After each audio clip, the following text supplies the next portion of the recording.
Good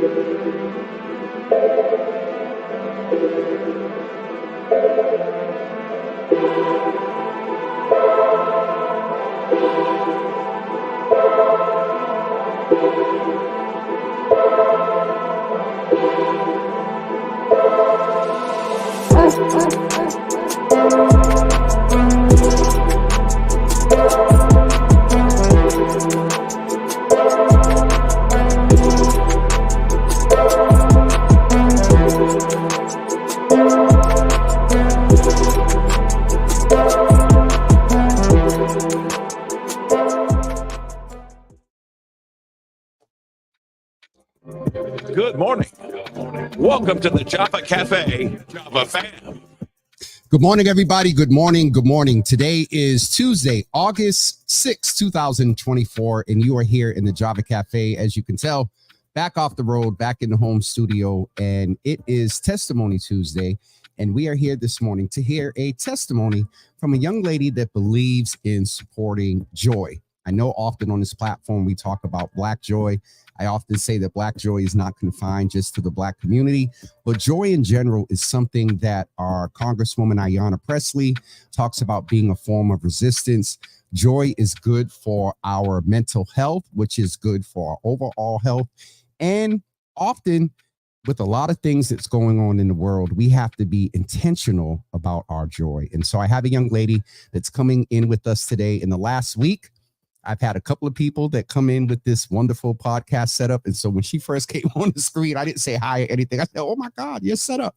But I want to bring Lacey Tomlinson into the Java Cafe and ask you all to welcome her in the comments.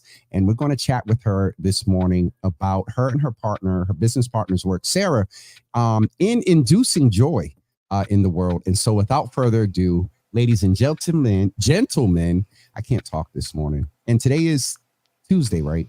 Not Monday. Yeah. Tuesday. Okay. It's Tuesday. We've already cracked up a little bit in the background before we went live. So Lacey has, you got joy.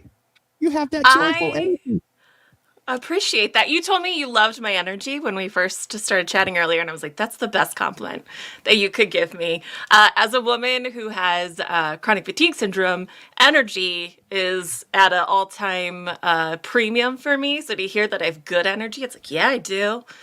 What energy I have, it is joy, and it is good. Listen, well, we almost jump right in, but I want to give you a chance to say hello to the folks. And share a little bit of your journey, because your joy is intentional, but it comes from, you mentioned chronic fatigue and just life's issues. You're a mom, you're a wife, a business person, you're into tech. And tech can be very interesting, especially during these times. And so tell us a little bit about who you are, greet the folks, and let's talk about the movement of joy that you and Sara are really moving and shaking and getting people to smile and laugh. And, before we went live, like your energy and everything was very, very joyful. And it gave me a little bit of energy as I was trying to set up and get stuff together here. So Lacey, say good morning. Good to see you in the Java Cafe. Greet the folks and tell us, who is Lacey? Good morning. Well, thank you so much for having me. I am so excited to be here today. This is my first live interview. I've done podcasts. I have my own podcast. Hold on. Because in this space, we like breaking news. We like when this first, So Lacey, go ahead and continue. We're just glad that we're giving you your first online. Yeah. I guess. Very exciting. So I'm trying to ride the excitement and not nervousness with that. But I always like to say that I'm a very average lady. Like, I'm in my mid-30s. I have 2 kids, a husband, a house, all those things. And I've done everything right in my life, right? I went to college. I worked hard. I got 2 master's degrees. That's something that I at least have to be proud of and say is a little different. But I still ended up getting sick. So in the end of 2022, I developed a chronic illness that has been a bit of a mystery, which if anybody here has, watching has chronic illness, that you are always a mystery. because you don't easily fall into certain boxes. And that chronic illness changed my life. I was not able to work anymore in a traditional sense. I had what I saw as my dream job at the time and then couldn't do it because my energy was so unpredictable. And also, I would have periods of paralysis where I just couldn't move. It was a very challenging time. And I learned very quickly that I cannot sit still. Even if I'm paralyzed, my brain, she's still moving. Yeah. She is going. Yeah. So even though my body is still, my brain kept going. And simultaneously at the same time, I started something called The Middle, and it was something that was just kind of a passion project of mine. And it became my savior, really, in that it was a podcast. I started writing, and it became this outlet for me to share what I call the messy middles of life, because I hate the middle, right? I like to start things. I like to finish, and being stuck in this such messy middle was very challenging for me. And during that time, I also met my just amazing business partner, Sara, just as through a mom's online networking group and a course that we took. And we really just intended to be kind of like accountability buddies. And our partnership was something that I had never seen or felt before in a space of like work or business. It was truly a place where I could come, be myself. I could say, I am not doing well today. This is what I'm getting done. And there was such the support that she gave me was based in such joy that partnership is really what inspired the Joyful Support movement, which is kind of what The Middle has turned into. And I've combined a little bit with her business because she does home management consulting. And at first we were like, I know these things go together. I haven't figured out how. Well, our homes are the foundation of our life. And if our home feels out of control, we feel out of control. And I needed her at that moment too, because she really helped me figure out how to manage my home with a chronic illness and a 3 and a 5-year-old and a husband who's working full time and genuinely doing his best to pick up all the pieces that I now had to leave behind. And so it's through really our partnership and the just amazing experience of it that I wanted other people to have, that she and I created the Joyful Support movement as a way to acknowledge the bad, because I am still chronically ill. That's not gone. I know that I'm like hyped up today, but yesterday I had to lay in my bed from like 10 to 2 because I didn't have the energy to move. So it's such a balance. And what I love about what you were saying about intentional joy and the importance of joy is that it's important to acknowledge the bad. Like, it's not about toxic positivity. The bad exists. And with the bad, we can still take those nuggets of joy to move us forward and to keep moving. And it's the joy that's the vehicle to keep us moving. Yes, ma'am. I there was a lot that you said, but I want to kind of, in the finish up there, you talked about toxic positivity. And let's talk about that for a second, because before that you said, let's acknowledge that there is the bad. It's the only example I can think of is in a partnership, a romantic partnership, let's say a heterosexual relationship, guy and girl are walking down the street, and, the guy or the girl may say, isn't she pretty? Now the guy automatically feels, no, I'm not looking at her. She's not pretty. No, she's pretty, but baby, she's not as wonderful as you. So you acknowledge what's there, the negative. And my thing has always been in meetings and in planning, 33% of the time is spent on what the issue is. The other 67% is, in this case, how do we induce joy? How do we take those nuggets of joy that you talk about? How do we make our homes a place? Because, and I really come from the school of thought, old school, this is my castle, man cave, whatever you want to call it. And like when I come in and shut the door, if it's not joy, if I need to be able to do what I want to do at home, and joy is one of the best things that we can induce. And so I like the thing about the middle too, that because for a lot of us, that middle point of we started it, we're waiting for something, we know it's supposed to come at the end, and then that middle is like, So you might need to send me the info to listen to a couple of episodes of middle. But Yeah. the joy support movement, culmination of your work in the middle, Sara's with the home management. Now, since that has happened, tell us about that since it's come together in the mesh of both of your visions and energy. Well, it's really funny. So I am like a shooting star type of energy. Okay. And so, We see and that. I We see mean that in like, I'm like, I did these 3,000 things, but I'm going to be quiet for the next 48 hours, And it's so funny because Sara is so even. And that has been such a beautiful thing also about our partnership. You need that balance. Yeah. And I take that like energy bursts and I do a lot of like the technology stuff in the background. We're kind of getting into nitty gritty here of like, we have a community and we have a course about managing your home. And I get to just go hog wild and do those things. And then Sara's like, okay, let me give you the stuff to do this with and all these different things. And honestly, the most beautiful thing that has come out of it is, one, I get to say that joy is my job. And she's not making a lot of money yet, but joy is my job. And that is so freaking cool. And it's going to. That's my mantra. It's going to. And there's something that we call joy ripples. And it's this idea of that when you spread joy, it unexpectedly impacts somebody else, and then their joy ripples out, and then down the road there's somebody else who's getting joy and joy and joy from it.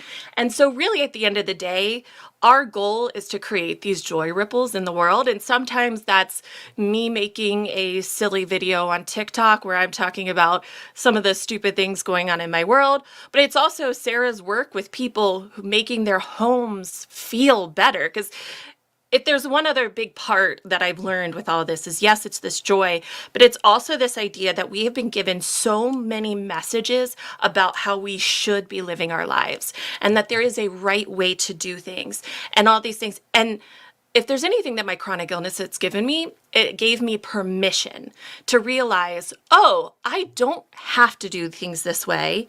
Yeah. And because I don't have to do things this way, I can now see how they never were rules. They're just made up. Mm-hmm. And that freedom has made so much room for joy in my home. We have another podcast called No Shame in the Home Game where we work with people. Sara and works with people and I like join in to be a sidekick, but where she works with people to help them tackle problems in their home. And they have had joy, and the ripples and the changes just from some of these mindset changes has been amazing. And so I know this is a little different, but those joy ripples, that's our success. And those little things are what I am the most proud of. There are two things there that I think of when you talk about the ripple effect. I presume you're a little bit younger than me. There was a shampoo in a commercial some years ago called Suave. And if you told one person about Suave and it did well for them, it would be 2 people on the screen, and then 4 people, 8, 12, 16, and so on and so on and so on was their mantra in that commercial. The other piece is, and I say this on the platform often, one of my professors, Cuff Ferguson, talked about social construction. And what that basically means is that you and I right now are reconstructing society.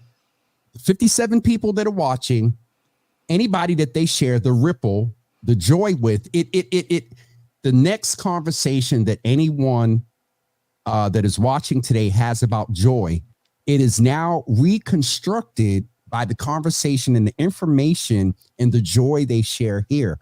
And so that ripple concept is we need that in the world right now. We really do need that. If I could pry a little bit, being a mom in tech, 2 master's degrees, the diagnosis, I want to ask, how do you, because folks like us that give and give, you talk about, helping people and doing 3,000 things and then maybe take a break. But if you get a phone call, you're going to do what needs to be done.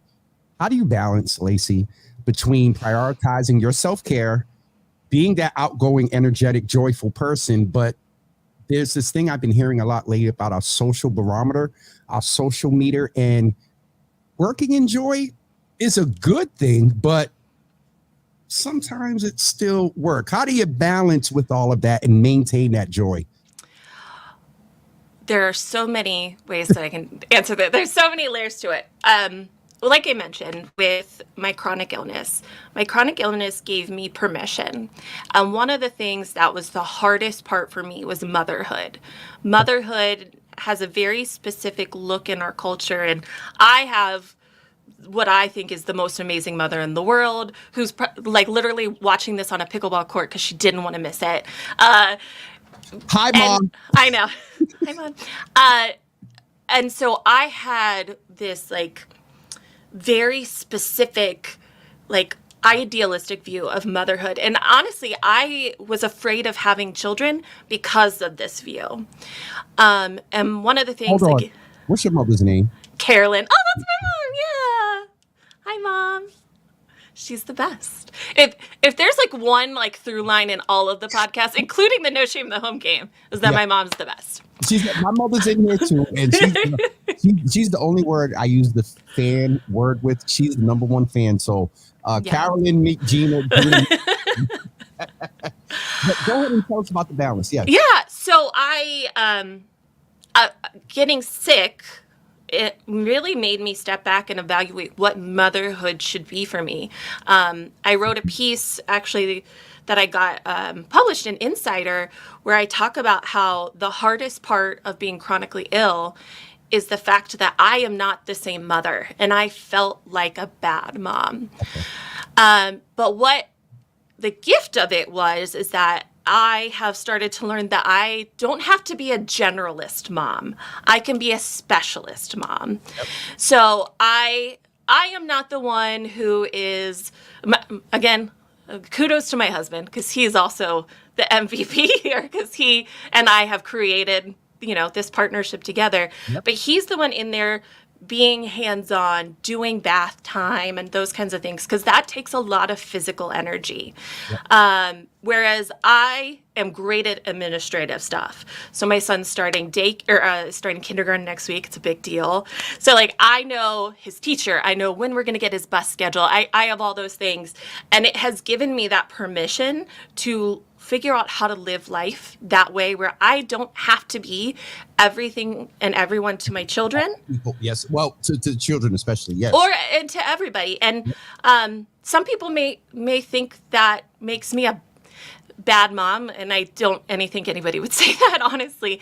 But it has created a beautiful space where I know my children love me. Mm-hmm. I know that they know I love them, mm-hmm. and that we are all doing our best, and they know that too.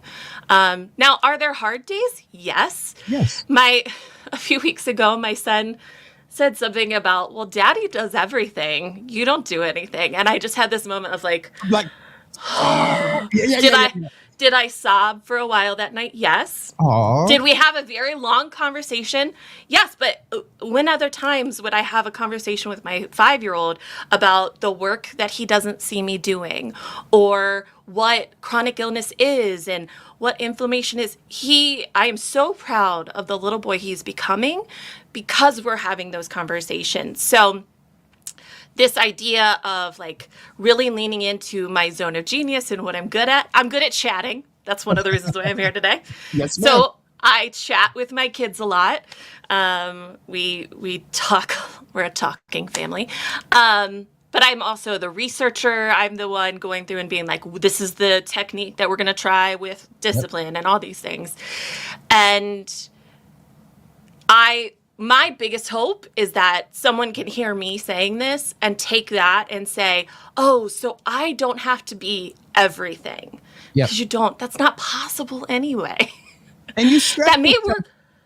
Go ahead. It may work for other people. So like I said, my mom, she was everything, and my dad worked very hard, and they had a pretty traditional separation of work when it came to raising the kids, and it really worked well for them. Yeah. Oh, thank you. And But it doesn't sometimes I have to. put them up and sometimes I don't because I don't want it to distract you. But Yeah. what I'm hearing from you is the intentionality also of individuality. There's this conditioning of what a mom is. There's this conditioning of what a caregiver is, conditioning of what a wife is. And it sets a norm and it sets a standard to some respect of you, measuring your impact and success. But often those are a lot of concepts are designed and perceived in society by affluent white males that don't healthy, that don't understand. Come, Lacey. And so I've heard a lot of individuality from you to basically custom design a la carte your motherhood, your I dare say wiffery, but not mid. You're being a wife, and you're supporting your husband. It's an individual sort of thing versus the macro, what the world says, we should be and what we should do. We're going to take a quick break and come back and delve into some other spaces because I would like to hear your perspective. I say it often, but I would like to hear your perspective on how this helps conversations, podcasts, recreating or not creating, but informing society and reconstructing society, as I mentioned a few minutes ago. And yes, mother, see, Lacey, I'm telling you, they support. Here's my mother commercial break. So we're going to take a quick break, folks, and we'll be back with you in 2 seconds. Make sure you listen to this information about getting health insurance. And if any men are watching or those that love men, make sure you understand this information about prostate checks as well. So prostate check and health information, and we'll be right back with you.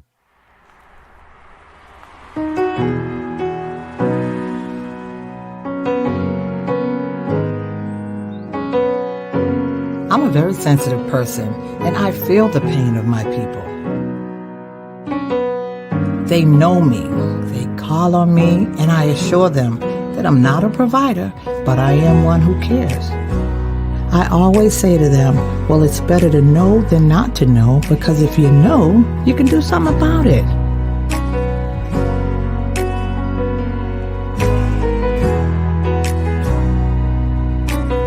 Think about the loved ones around you. Think about the ones that love seeing you come through that door.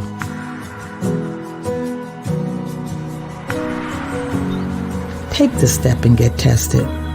That's it. Save lives and get screened for colon cancer. For more information, visit boston.gov/cancer. For the innovators, the dreamers, the risk takers, independent workers who keep our neighborhoods thriving, Connector Care from the Massachusetts Health Connector has plans for every lifestyle and budget. Having access to affordable healthcare is for everyone in our community. Connector Care plans help more people save on healthcare that covers all their needs. Find out if you qualify for Connector Care. Visit mahealthconnector.org or call 1-877-MA-ENROLL. Hey, everybody, we're back, and it kind of is turning into a Testimony Tuesday. We have Lacey with us, Tomlinson, who is the co-founder of the Joy Support Movement.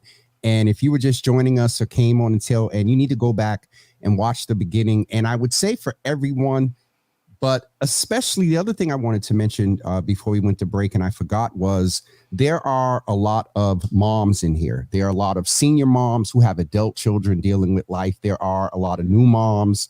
And that you are giving them permission to mother in a manner that is, okay, I'm gonna force it a little bit. Permission to mother in a manner that is meaningful for them and their children, and not by what television says. And I love Claire. I love what was Leave It to Be. June Cleaver. Oh, so you do know. Okay, so there's the I am not June Cleaver. No. That's for very sure. and my mother wasn't Claire. But look, we're here. Mm-hmm. You know what I mean? And so I would just ask you before we just talk a little bit, I want to make sure that folks have the information on the website. Can you speak a little bit more in depth, specifically to mothers, whether it's illness, whether it is they do have to work two jobs because dad's not there anymore. They're caring for a child that has a chronic illness, and that what can you talk to moms just about the intentionality of their joy? Because with being a woman, there's this expectation. And then being a mom, as you talked about in the beginning, there's this expectation. How do you counter that with intentional joy? Well, I think the first thing that I would say is that you're allowed to have joy. And you're allowed to have joy that's just yours. It doesn't have to be just joy in your children. You're allowed to have joy that's just yours. And I think there is such a narrative about moms needing to be so self-sacrificing, and that any moment of their taking for themselves is selfish and all of those things. And it took me physically not being able to move to be like, maybe I do have to take care of myself. To be able to truly understand that, put your mask on before another person's, because if you don't, then you're not giving them the best of you. And I love that you said moms who are working several jobs and those kinds of things. I could go on a rant about like childcare and how inaccessible childcare is, and how our society is built on this idea that child caregiving is easy. It's not. I am a great mom. I am not a good caregiver. I am loving. I am all those things. But when it comes to all of the physical stuff of motherhood and caregiving, it's so hard. And I just don't think we give moms enough credit just for how much they show up every day when it comes to doing all of the things. We give them credit, but then we don't give them help. That's what I'll say. It's like, oh, she's amazing. Look at her. She's doing great. And she's like, hey, I'm drowning. And it's like, but you're doing great, This is exactly what I wanted you to speak to, Lacey, because though we're here with intent about the joy and the movement, you are a mom. So that's one space that you can definitely speak to. And your forced realization of making yourself a priority, unfortunately or fortunately, came from your diagnosis of a chronic illness. And what I want to help our moms do, and everybody do, is be intentional about it before you're forced to. Absolutely. And if you need permission, I am a person that is happy to give you permission. And I say this because we have this perception that, if we're asking for permission, or if you're worried about it, you're doing a great job. If you weren't worrying about it, you wouldn't be. Yeah. The fact that it's on your mind and you're stressed, I think what we need to do in the first segment, I asked you to speak the balance, is being able to balance. And a couple of folks have said this before, that as long as they're not sick or dying, give yourself 2 hours in that room with the locked door, watching Ratchet TV, drinking a Pepsi, and, some, I don't know, gummies or I don't know, cheese doodles. Little stuff like that does help. I'm going to use a term, again, I've learned so much from my business partner. So my business partner, Sara, has this framework that she calls good, better, best. Okay. And a lot of times in life, we have thought of the best as what we are supposed to do. So think about dinners, right? When you go to make a dinner for your family, you have this idea of like, oh, it has to be all organic and all from scratch. And it has to be my grandmother's original recipe. And it should take me all day and all those things. And yes, that is amazing. But at the end of the day, your goal is just to feed your family. So you have set best as the standard, and that's not necessary. Best can be cereal, or good can be cereal for dinner. You've met the goals. You've done what you've needed to do. Oh, my thumbs up. And so start layering and creating scaffolding in your life to be like, okay, well, what do I need to accomplish? That's good. That's good. It's not a failure. I hate the term bare minimum because it's not. You have met the goals. And then better is, maybe it's a kit that you bought, but you still made it for them and it is super nutritious and that kind of stuff. And then best can be that level of greatness that you are aspiring to. And with life, you can go up and down as you need. At the end of the day, you're still accomplishing the goal. And that's what's important. It's not the quality of the goal. And if it's something that you're thinking about, you're going to hit all of those places. And so that has been a big deal for me just with chronic illness of like some days, like for example, today I'm talking to you, I'm using my energy. This is a best moment. The rest of the day, I'm just aiming for good. I'm going to lay down. Yep. I'm going to rest. I'm going to make sure everything's set up. And that is my best. That's my good. My best would be like, I went and I did this and I did this, but I don't need to do that because I'm doing what I need to do right now. Is it a mental paradigm shift that we need to take, Lacey?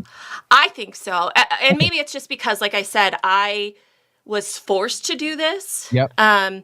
Because I've always also been an overachiever. Like I got all A's, I was student body president, I was all of the things. So in my mind, anything but the best was failing. And this also goes to a lot of what I've explored with the middle of like, I've always expected the best of myself. So being in the middle was bad.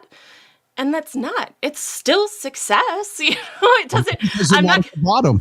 Yeah. And I also no one's giving me an award for being the mom who does all of this stuff perfectly. Nobody. People care, but there's no absolute. There's no ranking.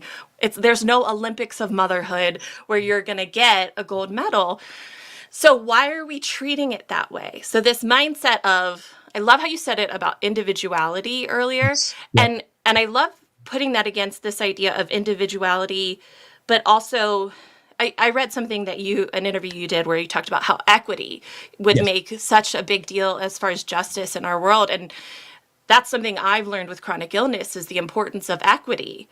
So I bring that to motherhood too, right? Yes. If you are working 2 jobs to keep your kids' food on the table, you need to take what you need. There's no need to worry about this other stuff.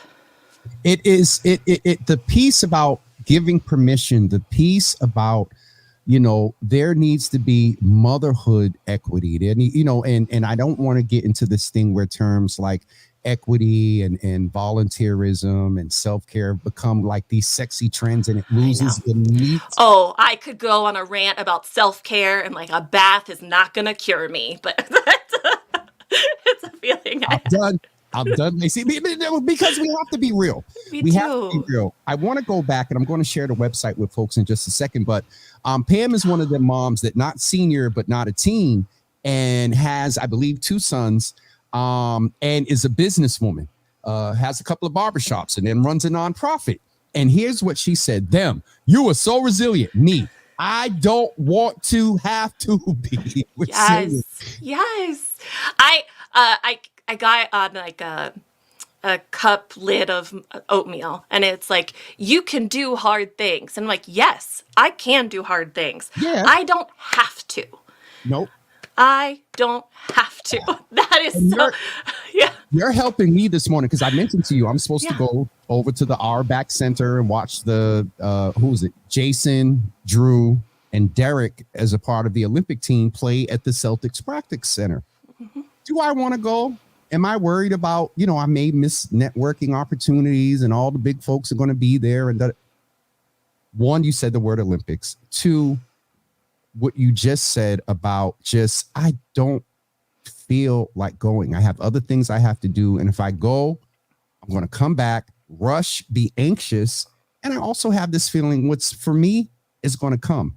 You know what I mean? So you've even helped me this morning. And when I asked about it, listen, it is a paradigm shift. And I've been on this road of like balancing prioritizing me, but then also wanting to be there and not appear to be, all this wonderful stuff. And so this is, here goes my brother. He really appreciates this convo. He's a caregiver of his mom and had a recent death in the family. And as we said a few minutes ago, these convos and so that was the question I was supposed to ask last. In the tech and in the background and in the convos and the podcasting conversations, how important is what we are doing now? How important is it that these spaces are very intentional? Black spaces, those dealing with chronic illness, mom spaces, joy spaces, entrepreneurial spaces. How important are the podcasts and the conversations in our evolving and development? Oh, huge. If there's another thing that I've learned is, the first thing I said, right? I'm not all that special. I'm a normal lady and that kind of stuff. One, that's me, like battling my own imposter syndrome on all these things. But, it is also this aspect of my story, while it is different than a lot of people, it's not unique. There are a lot of people who have gone through this, especially while I don't have long COVID, what I have is very similar to long COVID. And I feel like we're hearing more of these stories now. And it is so interesting. And what I've learned so much in my podcast, Sharing the Middle, is that anybody's story, I can see part of myself in some way, shape, or form. And that in seeing myself in their story, I feel seen. My experience is validated, and I'm able to take aspects of their story and learn from it to be able to move forward. And so even though I battle this imposter syndrome, I'm like, well, if there's one thing I can do is I can talk. And so if that means going out and sharing my story so that one mom feels better about cereal for dinner, or one person with chronic illness is like, yes, it's so hard to work when you can't do this and this. That is beyond worth my time and effort. And I don't need to be like, my business partner and I joke that if I wanted to, I could become a cult leader with a certain amount of ethic and energy, but I don't want to, because I don't want. See, there you go. You can. But I could, but I don't want to. That's not my interest area. We were building the joyful support movement while I was watching the Twin Flames documentary that was on Netflix, and I'm like, these sound too similar. It's not the same. So I come by honest in that, but I don't know more than you. I am not an expert, and there are places for experts, and my background's in higher education.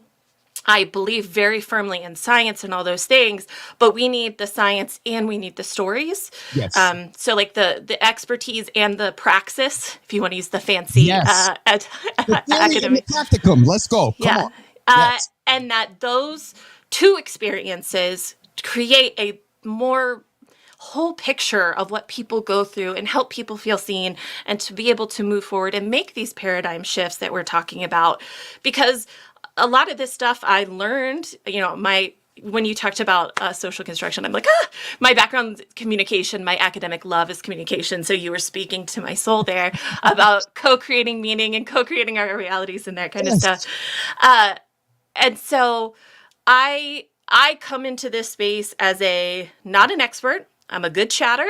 I am able and willing to share my story, and I will, so that one other person can feel seen, can feel heard, can feel and use that momentum to make the next best choice for them. It's the joy ripple, right, that we already talked about. Yes. Oh my God, Lacey. Now I'll be honest with you. Everybody knows that watches the show. A good indicator of a good interview for me is I'm tired after. So we started and because of the exchange between that is an energy. And it's when you give it out, and I got good energy back, but there's a part of me now that's sitting here like, this, you have a good workout and whatnot. Well, I'm going to have to go lay down after this, but that's like the title of my autobiography. So I have to go lay down now. So you better write that, because you don't give naps enough relevance we don't give the intentionality around good sleep hot, you better go ahead and write that book. Well, my therapist once said to me, and this has become a very internalized thing, is that rest is an action.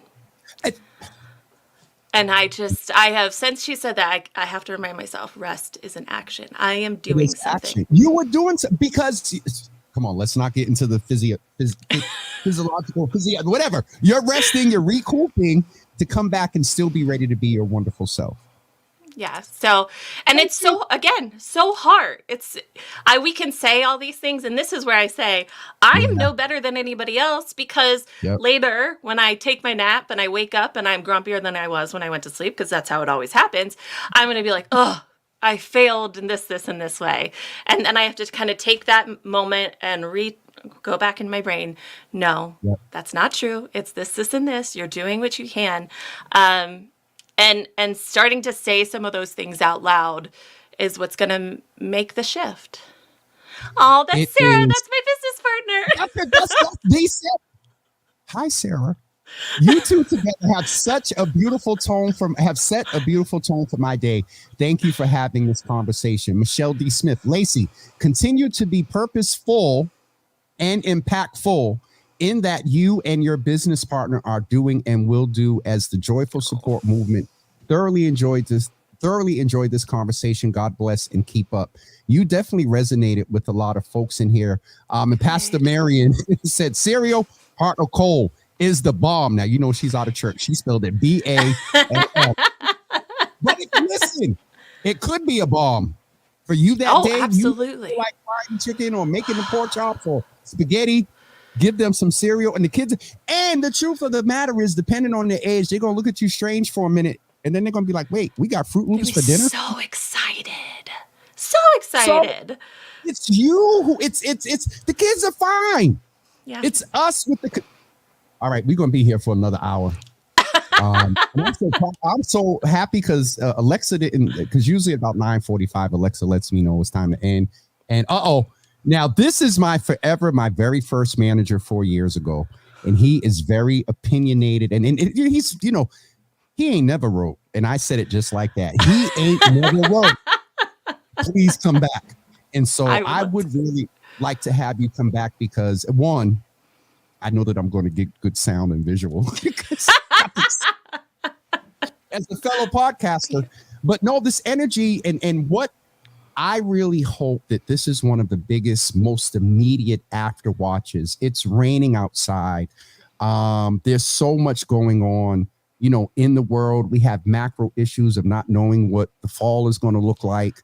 And just so much going on that we need this type of energy, and conversations and joy. And so I want to make sure that folks know, first, please see in the comments right now, excuse me, you can go, it's hyperlinked. So you can go and literally, you can leave this episode and come back. But you can go hyperlink right to the website there, get all the information about the podcast, the home management, resources, resources, and the village is what I was getting ready to say, and they came together there. Resources.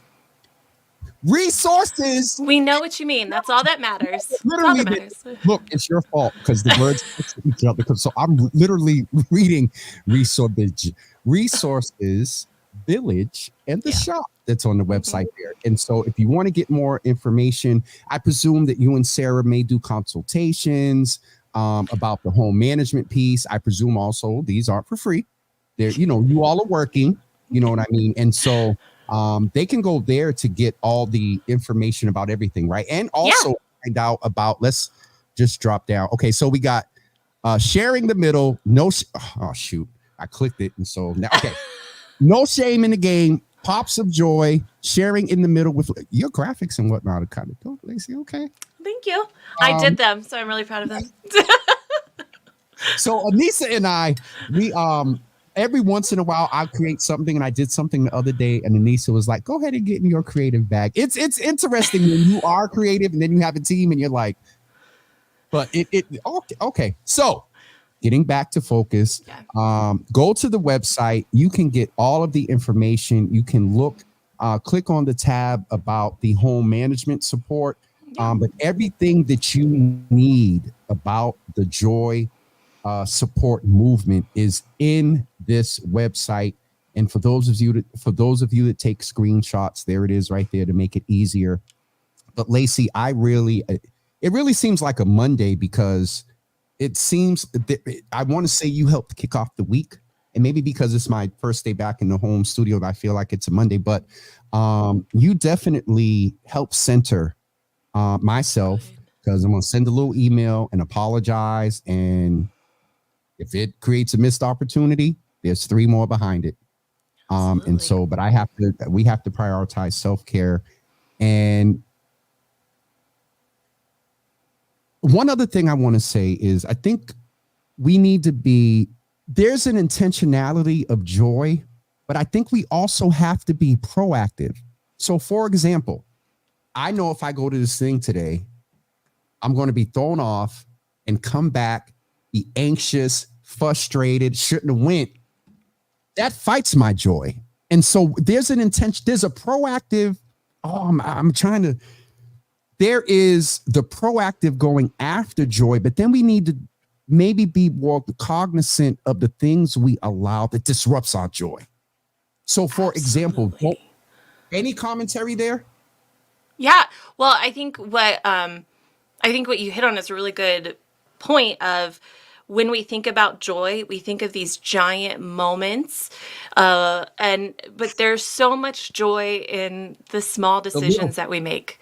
Yeah. And at dinner every night, I've made my 3 and 5-year-old, it's a process, but we do it. All 4 of us, my husband and I, sit down and we talk about our highs and lows of the day. And my rule is, you don't have to find a low, but you always have to find a high, because there's at least one thing in your day. It doesn't have to be a huge thing. Sometimes it's just, Mom, I like what you made for dinner. And I was like, yeah, well, that's now my high, And it's kind of, I really enjoy that it really encompasses a lot of what I hope for, of like, yes, the bad exists. Please, let's talk about what's bad in your day. Yep. But we can always, and my 5-year-old's been pushing back, so we've been having this conversation a lot of like, you can always find something. You can always find something that made you happy. Like this morning, he found 2 matching socks right away. And he was like, this is amazing. And I said, remember this. Remember this for your high later if nothing else happens today. And it's because those pieces of joy, no matter how small, can help get you to the next thing and the next thing and the next thing. And finding those small things can be the vehicle to move you forward. To lead to the, there's this, they can lead to the big things. But when I was coming up, there was this little nursery rhyme or something that went like this: little by, big things get done. Little by, battles are won.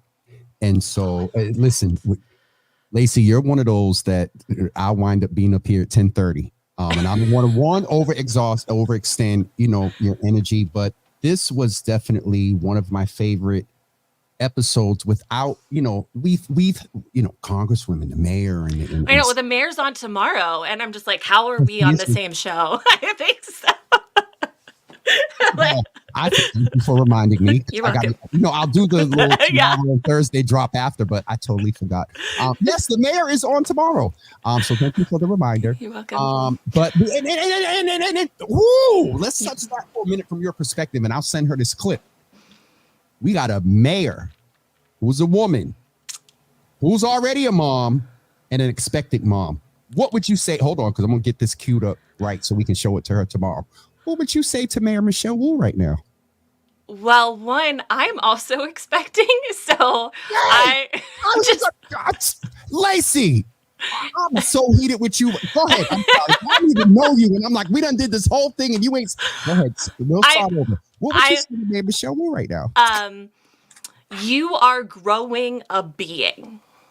Full stop. Like that is amazing in itself. So that's already best, honestly, when it comes to good, better, best. So anything else that you do is beyond phenomenal. Not to mention just how you got to where you are.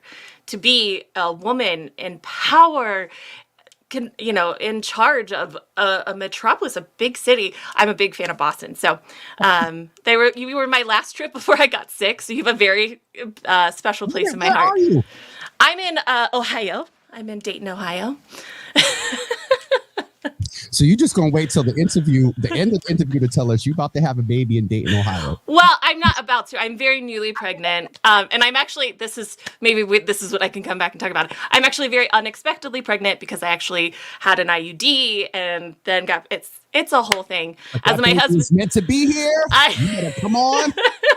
As my husband said, yeah, that would happen to you. So, what it has again taught me so much about control and the need to, and it also, one of the reasons why I was preventing pregnancy wasn't because I didn't want to have another child. Both of my husband and I did, but we felt like we shouldn't because of my illness and that it felt irresponsible and all those things. So it's another place where I'm like, those expectations are just not serving us.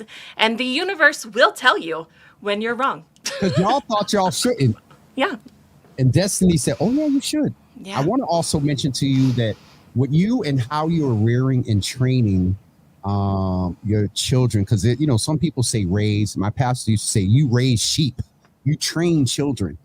And I could see that 5-year-old, like his appreciation. He's going to be the kid on the playground if someone's being bullied. He's going to be the kid that speaks up. All he is, just by the fact of what you're sharing, how he operates now. And you said he's already pushing back. Yes. And so anyway, Lacey, I'm about to get you off of here because it's 9:55. But listen, folks, if you need some good energy, along with Java with Jimmy, but some episodes, we're not as joyful. We talk about some real issues. But if you go to this website and click on the podcast tab, you can go and listen to Lacey talk about the middle, talk about also Pops of Joy, and also No Shame in the Home Game. And so go follow them on social media. How are you listed? I'm Lacey Shares. Pretty simple on most platforms. LaCeySares. SHARES. Yes. Yeah, that one. Yeah. And I've got everything linked there. So if you can find Lacey Shares, you can find us. We've got Joyful Support Movement and No Shame in the Home Game have their own Instagrams. You should follow my business partner, Sara, who's the bomb. She's the Joy Riddler, which I think is the greatest. Wait, hold on. I can spell RIDDLER. Yes, the Joy Riddler. Okay. And so I am so proud of what we do, and that I can say joy is my job, and it's joy in authenticity and in the face of whatever we have. And so I'm very honest. Like right now I talk about how I am an awful pregnant lady. Like I feel awful all the time. I didn't throw up this morning, so that's another reason why I'm like here. I feel like I'm killing it in life. It is real, but it's also celebrating what we have. So, Lacey, you are a gem. You are definitely a gem of joy. And I'm going to mess with you a little bit and be a little petty. Okay. This conversation was good because when you first started out, you had a little curl, a little body in the hair. You done worked up so much energy. I know. I'm sweaty. Yeah, listen.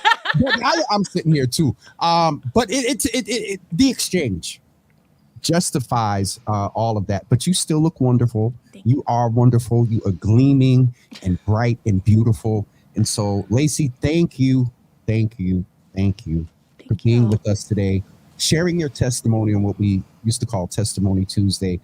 And again, I'll make sure folks know, and I'll keep reminding them where to follow you. And I'm sure that we'll figure out when to get you back, because I want to be strategic, and intentional about when you come back. And speak to things. Holidays are getting ready to come up, and how do we, talk about that? That best dinner might need to be twice a year, Thanksgiving and Christmas. Rest of the point of the year. Those are only a month apart. Maybe you just pick one and then come up with an arbitrary date. Like I've got some ideas there. You're about to make me cuss because something like that needs to be followed up with it. Shit. All right, get out here, Lacey, before I get in trouble, and then your mom and my mom be getting on me about cussing. But Mother, thank you for being here with us today. And Lacey, I'm going to go pay some bills and give some commentary, but thank you. And Anissa, thank you for making sure that this happened. And Sara as well there in the background, and Carolyn, your mom as well. Thank you, Lacey. I appreciate you. Folks, if you watch this today and you didn't get any joy I'm good. And I'm not going to the thing today. It'd be a lot. So I'm going to email them. Sara, future episode series, Java with Jimmy and Lacey. Listen, we got some good energy there. But listen, this was really good. Ma said she loves it. Carolyn said, Mother Carolyn said she loves it as well. I'm so glad to have both of the moms in here. Shout out to everybody that was listening over on Instagram. Oh God, y'all were in there. Oh goodness. Okay. Y'all were commenting and everything over on Instagram. Sorry about that. I had the screen covering it. Okay, y'all went in. Shout out to everybody also on Twitter. And that makes me just mention this to you that I'm just going to go ahead and do it. On September 16th, Java with Jimmy will begin no longer at 9 a.m., but 10 a.m. And the reason I just thought about that now is I see numbers and stuff go up here, and from about 9:45 to 10, numbers start going up. And so we've talked about it for a while. I think it was in March. We changed the time to 10 for a week. We changed the time to 12 for a week, and we got a little more viewership, kind of even between the two. And just based on the fact, people have told me, Jimmy, when I get into work at 9, if it's busy, can't really log on and listen in the background. And so just noticing that as of September 16th, I've talked to the team about it, never really set a date, but as of September 16th, we will change the Java Cafe opening to 10 a.m. All right. So that's more than a month away that we're letting folks know. 10 a.m. starting on Monday, September 16th. Again, got there by just acknowledging everyone that's over on Twitter. Thank you for listening and be a part. Some of y'all go in and click the live chat and comment sometimes and let us know that you're here and give us your thoughts. I presume some of you are sneaking, listening at work and whatnot with the head AirPod in your ear, but we appreciate it by whichever way that you are listening to Java with Jimmy. We appreciate it. Also want to let you know that tomorrow morning, thanks Lacey for reminding me, as we do every month, Mayor Michelle Wu will come in and speak with us. There's a lot to chat about tomorrow. The BPDA chief is stepping down in about 3 weeks, checking in on violence, mass and CAS, and a few other things. And also, as we do, give her the opportunity to talk about some good that's going on in the hood and the things her and the administration are doing. Also on Thursday, we're going to close out the week with Arthur Queen, Words That Transform, an interview with the Latifah Bryant. We are looking so forward to speaking with her and hearing more from her. Thank all of you for being here today. Last thing is let me tell y'all what we got lined up for next Thursday. I think I'll get the picture, hopefully, to come up. Hold on. Yes. Things are going good this morning. So, next Thursday evening at 6 p.m. at Southline, technically the Java with Jimmy Studios at Southline, sponsored by Portal. At 6 p.m., we are having our second recording of Black Java, No Sugar, No Cream. And some of you may immediately recognize folks on this flyer here. But on next Thursday, we have Mo Filla, Taylor Andre, the Mike D's, and also Dart Adams. They will be my guest for Black Java next Thursday night, 6 p.m. at Java with Jimmy Studios at Southline, sponsored by Portal, 135 Morrissey Boulevard. So please plan on coming next Thursday at 6. I believe we'll have a cash bar open. There may be some refreshments, but we're going to have a conversation with the two women about politics, about entrepreneurship, and just all things being a Black woman. And then we're going to speak with Mike Dees and Dart. Mike Dees has his own brand and social media following on Instagram and all over social media. Question of the night. Dart Adams is no stranger to the Java Cafe. He's been here before, and he's going to speak to the partnership that, oh God, they're going to kill me. Their clothing brand just launched. They also have a podcast and I believe radio show that is dropping soon. And so the purpose of Black Java is to highlight Black stories, Black culture, Black issues, Black excellence. And so our first episode was with Kurjan Freeman, Ethan Foster, and also Marcus Jones stopped by for a second. And we talked about the Cover by Music program, which they finished and which was dope. They actually had an opportunity to go out to the Patriots training camp due to being in that program. So shout out to Brother Free and Keith and Kelly and Chantel and Marcus for making that program such a great success. And so our next episode, again, is going to be on next Thursday at 6 p.m. at the Java with Jimmy Studios at Southline, sponsored by Portal, 135 Morrissey Boulevard. So we need to see you in the building there. All right, folks, that's it for me. Tomorrow morning, 9 a.m. with Mayor Michelle Wu. Don't forget, as of Monday, September 16th, we are changing the Java Cafe hours to 10 a.m. All right. Thank all of you for being here today. UCB, y'all get an hour and a half today because it's 10:05. Belinda, good to see you in the room. Good to see you. Pastor Marion. Yeah, I'm hearing that I don't know if she made the announcement, but it got leaked a little bit that Tim Walz, governor of Minnesota, for her running mate in bid for must-win states. And so Shapiro's going to support her still in Pennsylvania. So I kind of like Shapiro. He got a little swag to him. All right, I'm getting off of here, and we will see you guys tomorrow morning at 9 a.m. with our Mayor Michelle Wu. Have a great day, everybody. Thank all of you for being here. Appreciate you much. Peace.